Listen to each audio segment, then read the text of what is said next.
Well done. What we got here is 168-yard par 3. Pretty straightforward. Everything you can see before you is what you're going to get. Okay. What you will notice, though, if you come over here because the bush kind of obscures it, is that pin is right on the top of that ring. Oh, yeah. Our greenskeepers were not happy today. But what that tells you is, you know, when you're looking at this green, you really don't want to put it short right because that huge mound on the right-hand side makes whatever putt you would have very, very difficult. So what you want to do is maybe draw bias flare, typically that style. What you want to do is you want to aim for that flag stick because, as you can see, there's a lot of room over on the left where the green flattens out. It becomes easier to putt up the hill back towards the pin. Okay. We're in a great spot here, right in the middle of the fairway, 140 yards out. So this is good short iron for a player like you. We're expecting to hit the green. Now, unfortunately, there's this perfectly placed bush so that obscures your vision. What we have is two bonus options here today. Basically, visualization is going to be very important because we know where the pin's at.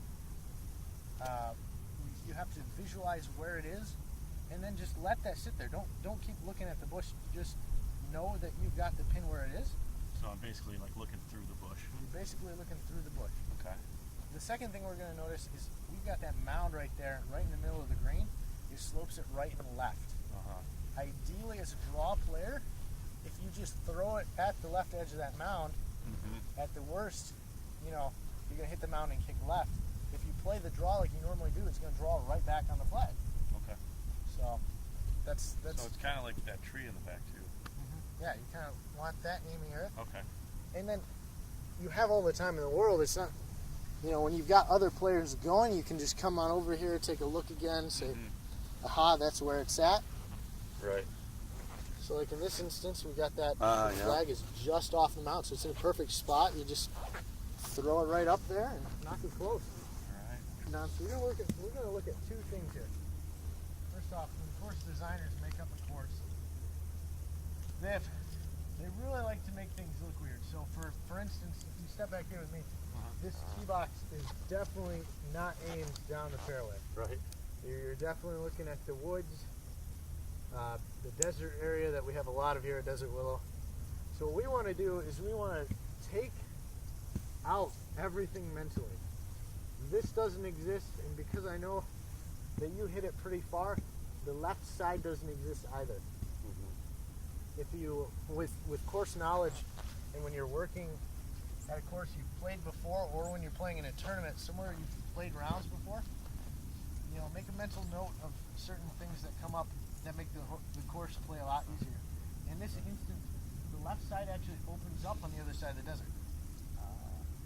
So for a person with your distance, that left side doesn't take an issue. So don't even think about that. You don't need to worry about that. It makes the course look and play a lot easier.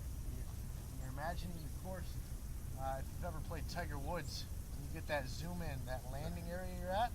That's what you want to picture it as. You want to picture it as this is where the ball's going to end up. What's my span, and what's the most open area I can put it in that my next shot's going to have a really good chance of going at the green. In this instance, you just want to visualize hitting your draw player. For the most part, yeah. You're going to play basically right over this bush here. Okay. We're just going to lay it right that way with a little bit of a draw. It'll roll down, and we have a little settling area down there.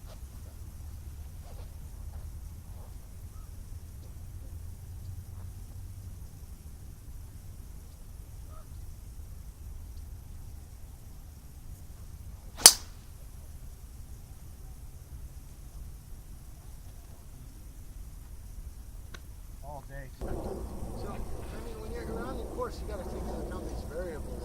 You have a lot of right here. You don't have as much to work with just because of how close you are to the green itself. You want to give yourself a swing.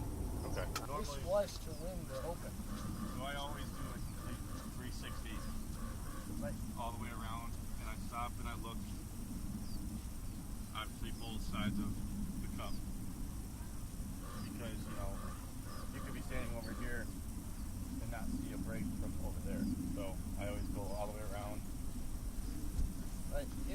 perspectives is going to give you, your body naturally develops a view, a much better contoured view of what the hole is doing by getting the 360 view.